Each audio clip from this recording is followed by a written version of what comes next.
দেখুন ফেসবুকে এই যে ইস্যুটা বহুত দিন ধরে ছিল, কিন্তু কোম্পানি তুলছিল না। আজকে দেখুন আমারও ইস্যু এসেছিল, তো ইস্যুটা আজকে ঠিক তুলে নিয়েছে মনে হচ্ছে। দেখুন আমি ব্যাক করছি, ব্যাক করার পরে দেখুন আমার যে প্রোফাইল আছে এখানে টিক কালার হয়ে গেছে, ব্লু কালারের টিক হয়ে গেছে। আমি আবার ক্লিক করছি, ক্লিক করার পরে দেখুন এখানে ইস্যুটা আছে।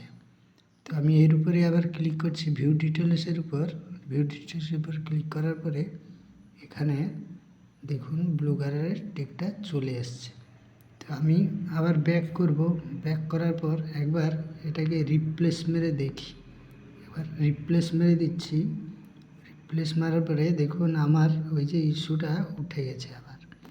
তো আপনাদের যদি এরকম ইস্যু থাকে তাহলে আপনারা চেক করে দেখুন আপনাদের ইস্যুটা আছে কি তুলে নিয়েছে কোম্পানি।